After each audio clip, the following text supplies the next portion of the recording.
Hey folks, I'm Chris and I'm your Commander Mechanic.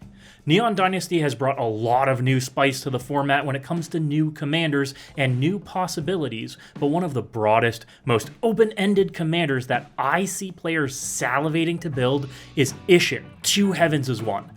This Mardu commander is something special, so let's take a look. For 3 mana, a white, a black, and a red, Isshin is a 3/4 human samurai that reads, if a creature attacking causes a triggered ability of a permanent you control to trigger, that ability triggers an additional time. Pretty simple, pretty elegant, but with some nuances. First, people are calling this an attack harmonicon, comparing him to Wulfgar of Icewind Dale out of the Adventures in the Forgotten Realms Commander Precons, but there are some key differences. Second, Isshin triggers your permanents twice whenever anyone attacking causes your permanents to trigger. That is a huge difference between him and Wulfgar, since your opponent's attacking triggers your permanents twice. Wulfgar does not do that. Third, Isshin is what I call a value multiplier commander. Your deck works perfectly fine without him in play. In fact, if you never cast him, your deck works well since your value floor is always going to be high. But once Isshin comes out, his synergy with the majority of your deck just sends the value you generate over a few turns through the roof. This opens up a whole whack of build options for Isshin. I've seen so many people get excited about this commander, it warms my heart. And recently, I did a brew stream on Twitch where I talked all about some of the cool things you can do in these colors with this commander. In fact, if you want to join in on any of these brew streams, getting to see me build some cool stuff before they're here on the channel, be sure to follow me on twitch.tv/commandermechanic and on my socials to know when I'm going live. But in the course of one stream, chat and I came up with not 1, not 2, but 3 distinct ways to build Isshin. That's how wide open this commander is. So rather than 2 heavens as 1, let's take a look at 3 decks, 1 commander. I like to call these the offensive path, the defensive path, and the balanced path. Let's get aggro and look at the offensive path first. Unsurprisingly, this is a creature-heavy build with many of the triggers that we'll want to be doubling up on creatures. This build path is all about going wide and exploiting triggers that pump your team, whether it be a battle cry on a signal pest, bonus damage triggers from a Hell Rider, or crazy reanimation triggers on a Rakshasa Debaser. This build wants on-attack anthems too, like Fervent Charge, Anthem of Rakdos, or Gleam of Battle. Being able to pump your whole team on attack is exactly where we want to be. Here we're very reliant on our own attack step though. Our deck works best when we get to turn bodies sideways. Like drawing cards from an Audacious Thief at the cost of some life, being able to go wider with an Adeline Resplendent Cathar, making twice as many tokens on attack. Or Hoarding Ogre, making us oodles of bonus treasures every time we swing with him. It's easy enough to turn this build into an aggro monster, having every opponent scrambling for board wipes or pillow fort effects to protect them from your onslaught.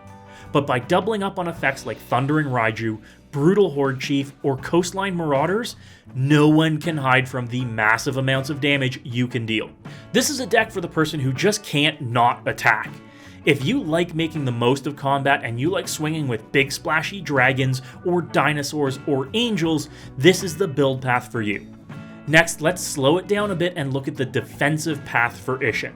This deck is much lighter on creatures and is relying on Pillow Fort or Rattlesnake effects to deter opponents from coming after you. This comes from enchantments mostly, like Revenge of Ravens, draining opponents for each creature they dare send at you.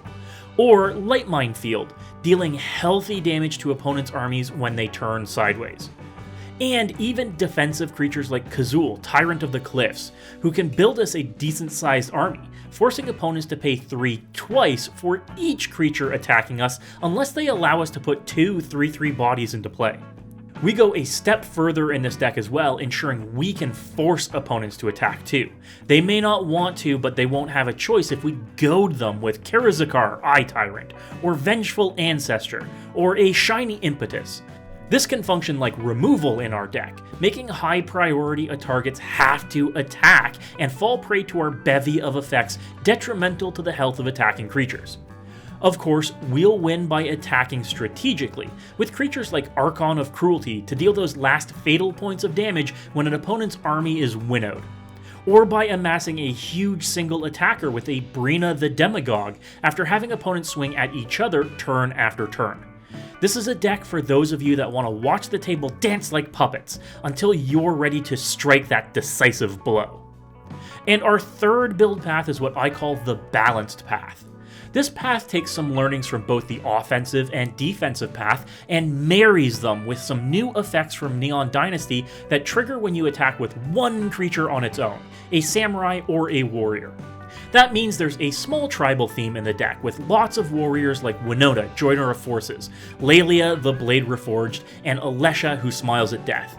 Getting the triggers from these creatures twice can be backbreaking to opponents, but getting triggers from some of our enablers is just as nice. I'm talking about new creatures like the Yamazaki cousins, allowing us to recast artifacts or enchantments from our graveyard, or Peerless Samurai, making the spells we cast cheaper by 2 mana without having to attack on its own. Or even Ryu, Storm's Edge, giving us extra combats when a samurai or warrior attacks alone. And it is important to take a look at extra combats seriously in this deck. Typically, extra combats don't really work with Isshin, as these are worded to not allow you to chain extra combats. They untap your creature or creatures, then add extra combat steps, where those creatures then don't untap again. This prevents you from swinging with the same creatures each time. Unless we're only attacking with one creature, then attacking with a different creature like we want to be here. Or if we're giving our creatures Vigilance, with a Brave the Sands or Sarah's Blessing, or using a Reconnaissance to untap our attacking creatures after combat damage has been done. Then we can suit up one creature and send them into battle over and over again. This balanced path also seeks to use Exalted to our advantage. Exalted is a triggered ability that pumps a creature that attacks alone by +1/+1 for each instance of Exalted. And in this deck there are a few: Goblin Champion, Cathedral of War, and Sublime Archangel, which on its own gives every creature we control Exalted. With Isshin, Exalted triggers twice, giving our lone attacker +2/+2 for each instance. Oh, and something can have multiple instances of Exalted. So with Sublime Archangel out, our little Goblin Champion is twice as Exalted, giving our attacker +4/+4 on his own with Isshin out. I've included a few pseudo-exalted effects in this list as well, like on Sigil of Valor or Angelic Exaltation. These triggers mean our lone attacker can be a massive threat. This is called the Balanced Path because we're going to be in the red zone every turn, but still have plenty of blockers to keep back to keep our life total high. This is the perfect build for someone who wants to be a threat at the table, but not the threat at the table, until your attacker comes for someone's life. Being in 3 of the best removal colors in the format really helps strengthen Isshin as well, meaning you can deal with any threat at the table from creatures to artifacts to enchantments. The commander presents a wide open build strategy and really allows players to customize their decks without being an all-in-one solution kind of legend. I love this design and I hope we're getting more of it soon. Let me know which of these build paths is your favorite and what you're planning on doing with Isshin 2 Heavens as One in the comments below. And as always folks, good luck and have fun.